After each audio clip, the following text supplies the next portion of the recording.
베드로전서 4장 우리 7절에서 10절까지 말씀 같이 보도록 하겠습니다.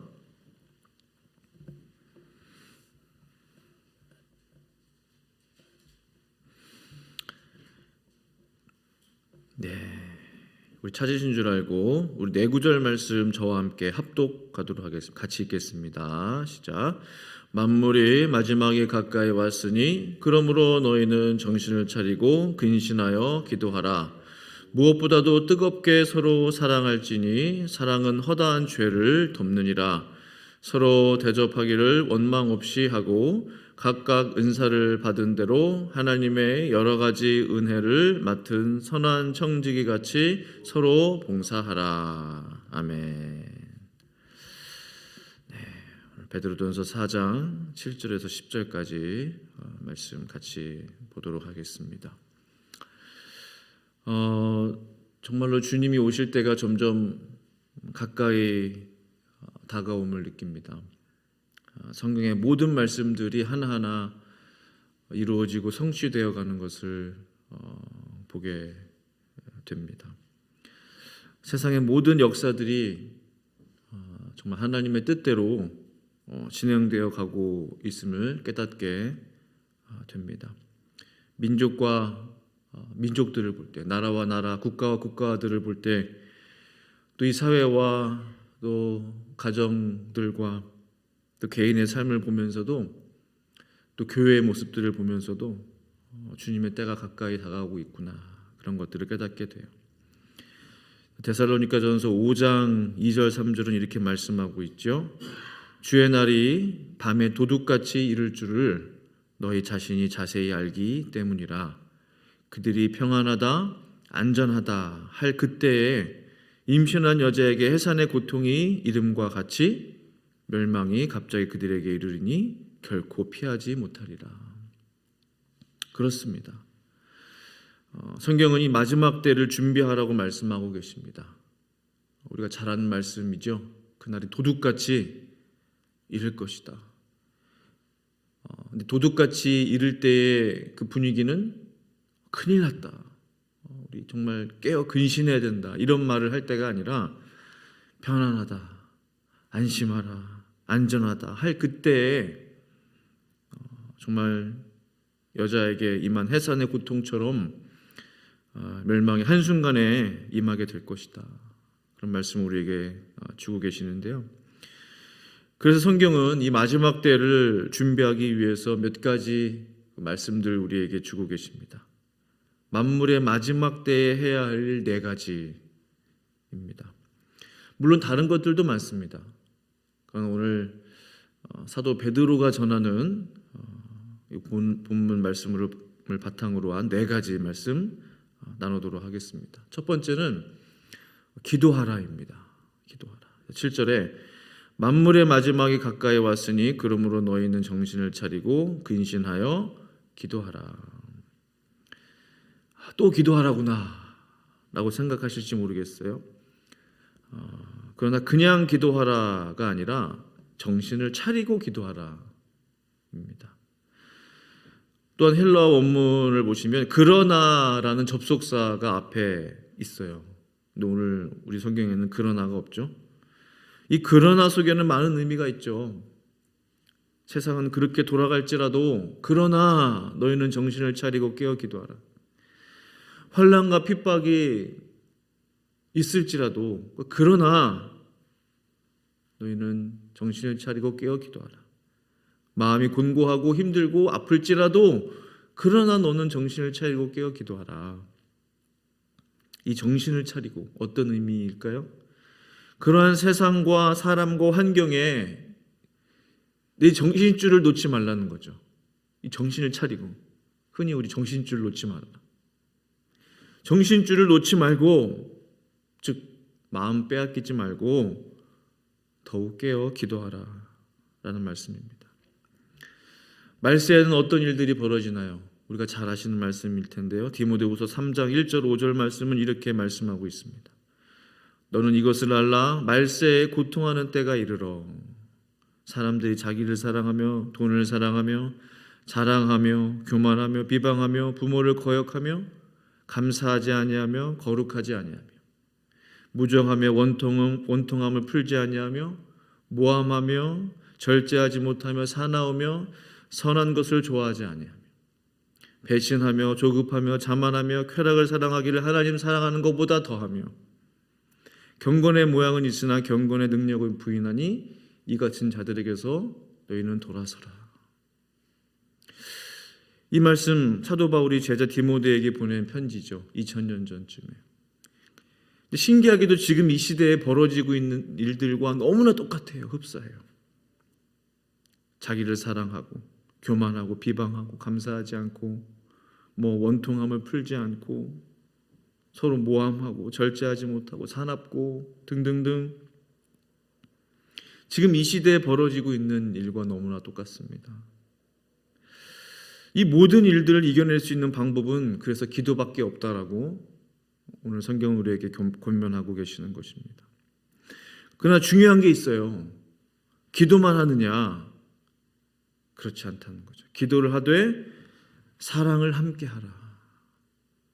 그래서 8절 말씀은 이렇게 기록하죠. 무엇보다도 뜨겁게 서로 사랑할지니 사랑은 허다한 죄를 덮느니라. 기도하되 사랑을 가지고 기도하라. 왜 사랑해야 할까요? 서로 사랑하라고 하신 이유는요, 서로에게 있는 수많은 죄를 덮어주라는 것입니다. 죄를 덮어주라는 말은 눈 감아줘라, 죄를 못 본 척해라, 그 말이 아니죠. 서로의 잘못을 감싸주어라. 나에게 잘못한 그 사람을 사랑으로 덮어줘라. 용납해 주어라. 용서해 주어라. 다른 사람의 허물을 들춰내지 말아라. 덮어주라는 것은 들춰내지 말고 덮어주라는 의미가 있죠. 이 표현이 참 마음에 와닿습니다. 이 덮어주라는 거, 허다한 죄를 덮는다는 거. 기도는 열심히 하는데 사랑이 없다? 그 기도가 응답될까요? 깨어서 기도는 하는데 막 기도 강조하는데 바로 내 옆 사람 허물 덮어줄 줄 모른다? 사랑 빠진 기도, 어디서 많이 들어온 것 같습니다. 바로 율법입니다. 사랑 빠진 종교생활, 사랑 빠진 예배, 사랑 빠진 그 무엇 다 종교가 되는 거예요. 율법이 되어 버리는 것입니다. 죄 없으신 예수님을 끝까지 고소했던 사람들이 누굽니까? 예수님 죄도 없지만 없는 죄까지 들추어내서 예수님을 고발했던 사람들이 바로 대제사장, 서기관, 바리새인. 그들은 대표적인 종교인들이었어요. 율법하면 깜빡 죽는 사람. 율법 앞에서는 모든 것을 걸 수 있는, 생명을 걸고자 했던 그 율법주의자들이 종교인들이었잖아요. 그들에게 사랑이 있었습니까? 전혀 사랑이 없었습니다. 자비도 없고 긍휼도 없었습니다. 용납도 없었습니다. 죄 없으신 예수님에 대해 끝까지 고소했던 그 사람들은 종교인들이었다. 그러니까 사랑이 빠진 기도는 종교가 될 수 있다는 거죠. 그래서 기도하라, 깨어 기도하라. 그리고 이어서 8절에 사랑하라. 사랑하되 정말 뜨겁게 사랑하라는 거죠. 말세의 또 다른 모습이 이와 같습니다. 사랑 빠진 종교인들이 늘어나는구나. 참 신앙인들이 점점 사라지고 신앙인들이 남아있죠. 종교인들이 남아있을 것입니다. 신앙이 있는 사람들이 남아있겠죠.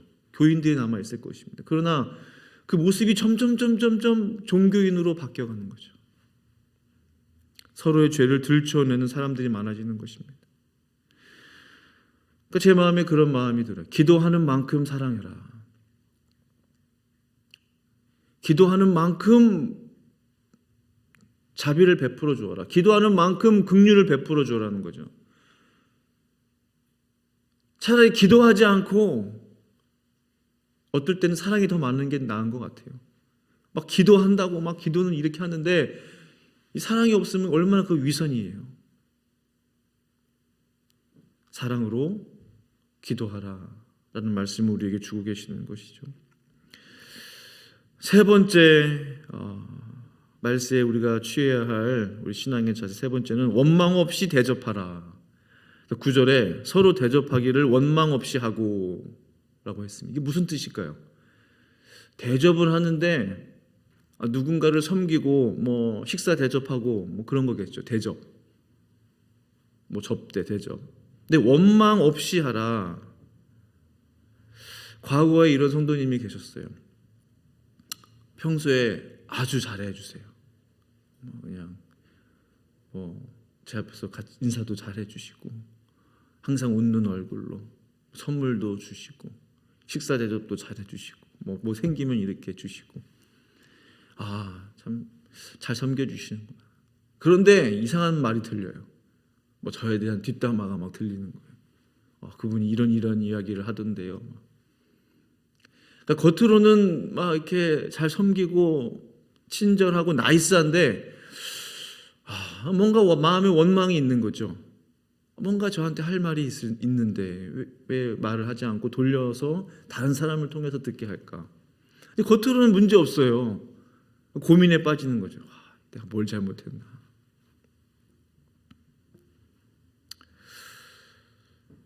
골로새서 3장 13절 이렇게 말씀하고 있습니다. 누가 누구에게 불만이 있거든 서로 용납하며 피차 용서하되 주께서 너희를 용서하신 것 같이 너희도 그리하고.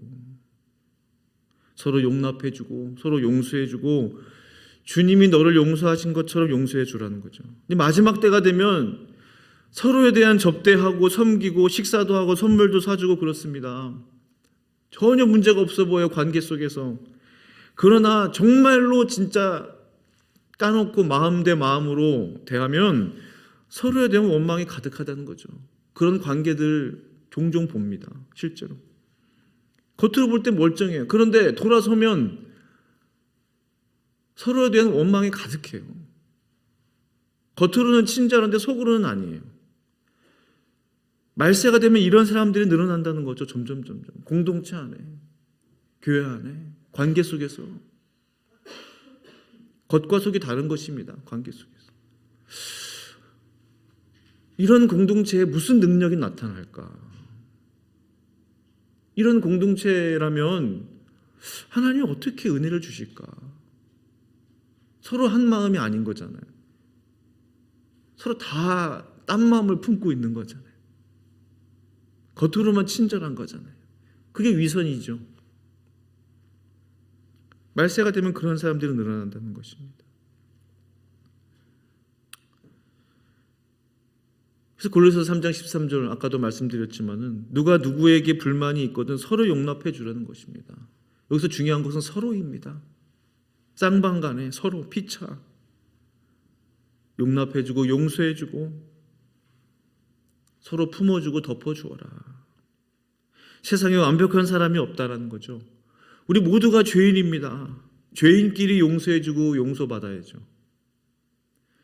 서로 용서해 주고 용납하지 않는다면 누가 우리를 용서해 주고 용납해 주겠습니까? 세상은 어떻게 되겠어요?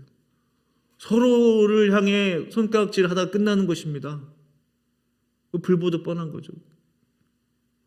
사랑이 없는 세상, 희망이 없는 세상, 은혜를 잃어버린 세상이 되어 버리는 것입니다. 그러나 교회는 달라야죠. 교회는 그래도 노력해야죠. 정말로 그렇게 생각합니다. 우리는 좀 뭔가 달라야 되지 않겠습니까? 세상은 그렇게 서로를 향해 손가락질을 한다 할지라도 우리는 뭔가 달라야죠. 노력해 봐야죠. 내가 그러면 안 되겠구나. 내가 예수님의 마음을 닮아 정말 용서하기로 작정하고 하나님 앞에 매달리며 기도해야 되겠구나. 그런 노력을 해야죠. 주님 앞에서. 왜 주님 앞에 용서받은 죄인들 아닙니까?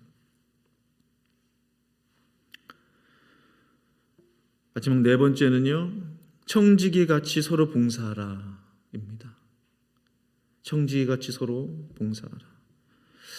10절에 각각 은사를 받은 대로 하나님의 여러 가지 은혜를 맡은 선한 청지기 같이 서로 봉사하라. 그 은사라는 단어가 쓰였는데요, 우리가 흔히 쓰는 말 그 카리스마 아실 겁니다. 이 카리스마, 저 사람은 참 카리스마가 있어. 한다면 어떤 종류의 사람이죠? 카리스마가 있다면 추진력이 있다. 저 사람 참 뭔가 말에 힘이 있다. 리더십이 있다. 권위가 있다. 이런 의미죠. 카리스마가 있다. 이 카리스마의 본래 그 헬라어는 은사죠. 은사. 은사라는 뜻이 있습니다. 은사는 그런 것입니다. 카리스마가 다른 사람에게 영향력을 주는 거죠.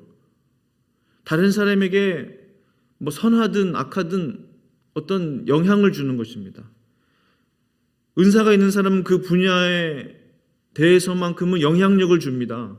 의사는 의사대로, 엔지니어는 엔지니어대로, 기술자는 기술자, 과학자는 과학자대로, 노래하는 사람은 노래하는 사람대로 영향력을 줍니다. 다른 사람에게. 은사가 있는 사람은 자기 분야에 대한 전문가입니다. 리더십을 발휘할 수 있습니다. 하나님이 나에게 은사를 주신 목적은 나의 능력을 자랑하고 이 목적이 아니죠. 영향력을 준다고 말씀드려 다른 사람에게 영향력을 주기 위함입니다. 나에게 영향을 주는 게 다른 사람에게 좋은 영향력을 주는, 선한 영향력을 끼치게 하는, 미치게 하는 그 목적을 위해서 우리에게 은사를 주셨다는 거죠. 그러니까 선한 청지기로서 주님의 집에 선한 영향력을 끼치기 위함입니다. 우리에게 주신 은사는 다 그런 목적이 있죠. 내 은사 자랑하는 것이 아니죠. 나의 힘 자랑하는 것이 아닙니다. 각각 은사를 받은 대로 하나님의 여러 가지 은혜를 맡은 선한 청지기 같이, 여기 은혜라는 단어가 쓰였어요. 은사, 은혜. 은사는 은혜와 함께 가야 되는 것이구나. 그렇습니다. 자기 은사를 막 드러내는데 은혜가 없어요. 일만 해요. 쉽게 말하면 은혜에 빠진 봉사, 은혜 없는 자기 은사 발휘. 은혜가 빠지면 곤란해지는 거죠. 그러니까 은사를 받은 사람은 마치 여러 가지 은혜를 받은 사람처럼 선한 청지기의 역할을 감당해라. 은사는 곧 은혜입니다. 사실은 은혜를 가지고 발휘해야 하나님께 영광이 되는 것이죠. 은혜가 빠진 봉사, 은혜가 빠진 섬김은 서로에게 고통을 줄 뿐입니다. 거의 한 달쯤 된 것 같은데요. 3040 목회자 컨퍼런스. 아직 제 마음 가운데 계속 그 은혜가 잔잔히 있어요. 그 교회는 은사자들이 참 많습니다. 근데 한 몇 명의 소수가 일하는 게 아니라 정말 많은 사람들이 교회 일에 참여하고 봉사하고 있는 것들을 보게 됐어요. 주방 봉사자는 주방 봉사대로, 데코레이션이면 데코레이션대로, 차량 라이드면 라이드대로, 가르치는 사람은 가르치는 대로, 음악이면 음악, 영상 편집이면 편집, 중보기도 그냥 힘쓰는 일, 맨파워가 필요한 곳에 그냥 몸으로. 은사는 각각 다르지만요, 제가 느낀 것은 은혜는 똑같더라. 저만 느낀 것이 아니라 모든 목회자들이 똑같이 느꼈어요. 은사는 다양한데 모두가 은혜 가운데 섬기고 있기 때문에 모든 것들이 다 조화롭게 그 섬김과 봉사가 어우러지는 것들을 보게 됐어요. 재능은 각기 다르지만 모두가 사랑과 은혜 속에서 섬기더라, 이것입니다. 그러니까 얼마나 하나님 앞에 영광이 되었는지 몰라요. 그렇습니다. 우리에게 주신 은사, 다른 사람에게 선한 영향력을 미침으로 하나님께 영광을 돌리기 위함인 것입니다. 오늘 말씀을 마무리하기 원해요. 오늘 말씀을 가만히 보니까 좀 우리에게 꼭 필요한 말씀들이지 않겠나라는 생각을 하게 됐어요. 더욱 한 마음으로 우리가 기도하기를 힘써야 하고요. 기도만 할 것이 아니라 기도한 만큼 더 사랑으로, 사랑의 마음을 가지고 기도하기를 힘쓰며 서로의 허물을 덮어주어야 합니다. 들춰내는 것이 아니죠. 또한 서로 섬길 때 원망을 가지고 섬기는 것이 아니고 원망의 마음을 버리고 진실함으로, 정직함으로, 솔직함으로 다른 사람을 섬겨야 할 것입니다. 또한 우리에게 주신 은사, 재능, 우리 교회 안에도 은사 있는 분들이 많이 있습니다. 어떻게 그 은사를 사용해야 될까요? 은혜를 가지고, 주님의 그 사랑의 마음을 가지고, 겸손의 마음을 가지고 그 은사를 사용해야 할 것입니다. 주님이 주신 이 네 가지 말씀을 기억하심으로 만물의 마지막 때를 준비하시는 저와 성도님들 되실 수 있기를 간절히 축원합니다. 기도하시겠습니다. 아버지 하나님, 감사합니다. 오늘 짧은 시간 주님, 사도 베드로가 전한 이 메시지 우리 마음 가운데 다시 한번 생각하게 됩니다. 정신을 차리고 깨어 기도하라고 하신 그 말씀, 기도만 할 것이 아니라 서로 뜨겁게 사랑함으로 기도한다면 서로의 허물을 덮어주라고 하신 그 말씀, 또한 서로 섬길 때, 서로 봉사할 때, 서로 대접할 때 원망 없이 하라고 하신 그 말씀, 또한 교회를 섬길 때, 하나님을 섬길 때에 자신의 은사를 자랑하는 것이 아니라 은혜를 가지고 섬기고 섬기라는 말씀, 하나님 그 말씀을 기억함으로 하나님, 우리 모두가 하나님께서 기뻐하시고 받으실 만한 선한 청지기들이 다 될 수 있도록, 주님께서 쓰시는 귀한 종들이 다 될 수 있도록 우리 하나님 역사하여 주시옵소서. 감사드리고 예수님의 이름으로 간절히 기도합니다. 아멘.